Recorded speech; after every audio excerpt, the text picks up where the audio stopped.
The woman stood rigid in the vast marble boardroom, her spine aching from the forced posture. She was utterly out of place in her thrifted suit, contrasting with the luxury surrounding her. The man sat at the head of the table, a monument of calculated indifference, his eyes colder than the crystal water glass beside him. She gripped her portfolio, feeling the cheap plastic cover as a mark against her. The man leaned back, the movement predatory. He paused deliberately before speaking, questioning her proposal's ambition and calling it delusional. The woman immediately defended her work, stating the proposal would save the company $10 million in the fourth quarter and was efficiency, not delusion. The man scoffed, stating that he demanded efficiency from employees, not from ambitious people trying to climb into circles where they didn't belong, and directly insulted her lack of pedigree. The woman retorted that pedigree doesn't manage assets, competency does, and reminded him that she was hired by his late father before his current management inherited the company. The man's jaw tightened, and he dismissed her father's decision, calling her clearly unfit and a temporary annoyance. She countered by stating she delivered the highest returns on the restructuring project the previous month, a fact she claimed his current reports had deliberately obscured. He threatened legal action, demanding she watch her tongue and reminding her that the empire was his, not a place for her grievances. She bravely accused his chief financial officer of incompetence, which she pointed out reflected poorly on his leadership. A heavy silence followed. The man slowly rose, towering over the table. He moved toward her, murmuring that he disliked having to fire women who couldn't control their ambition, escalating the threat. She surprised him and herself by challenging him to use her instead of firing her. He stopped inches away, his expensive cologne overwhelming her, and reiterated that she was a cheap pawn unworthy of his attention. She insisted unworthy pawns don't deliver $10 million and recklessly proposed a deal: give her control over the X division restructuring for 1 month. If she succeeded, he had to publicly acknowledge her worth. If she failed, she would walk away. He coldly accepted the proposition, stating he would enjoy watching her fail spectacularly, and dismissed her with the cutting name, Unworthy. 1 week later, the woman was found sleeping on her office desk at 3 a.m., exhausted from fighting sabotage orchestrated by the CFO's loyalists. The man cleared his throat, waking her. She apologized, claiming she was just reviewing inventory. He dismissed her appearance, but without his usual sharp bite, noting she looked like a drowned rat. She defended her unorthodox scheduling, claiming it was necessary to secure the $10 million he thought impossible. He revealed he had the CFO's report accusing her of illegally accessing proprietary data.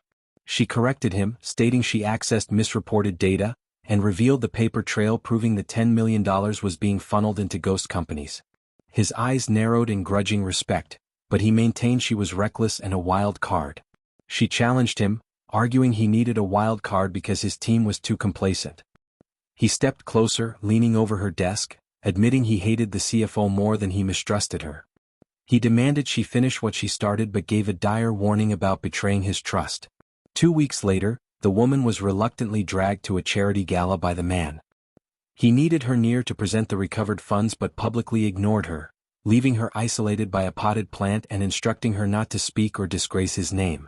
She felt the painful sting of being judged by the elite. A powerful competitor, Mr. Thorne, mistook her for a coat check attendant and rudely demanded a drink and assistance finding his wife's brooch. She smiled sweetly, correcting him that she didn't work for tips but worked for the man. Thorne scoffed, assuming she was a secretary, and insisted she fetch the drink. In a powerful move, she pulled out the signed transfer documents proving the $10 million recovery and subtly laid them on a nearby tray for Thorne to read the bold figures. Thorne's eyes widened, realizing the magnitude of her success and her connection to the boss. He stammered, suddenly respectful. She calmly collected the papers, stating she had secured her boss's future, and excused herself to discuss Q1 projections. The man witnessed the entire exchange. He saw the shift in Thorne's demeanor and felt a surge of unexpected pride in the woman's quiet power. He approached her, murmuring that she had exceeded expectations, but still used the title Unworthy.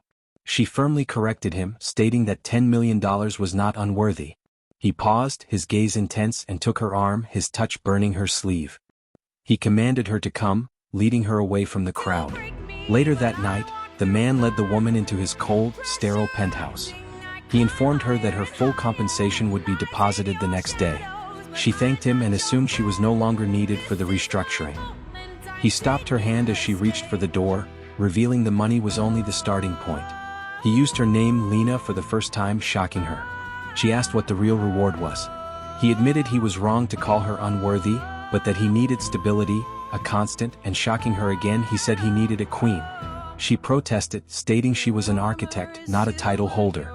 He listed her achievements, noting she had mastered his court and defeated his advisor, displaying a strength he had never encountered. He confessed he needed her to sit beside him, to manage his trust, and to be his shield and his weakness.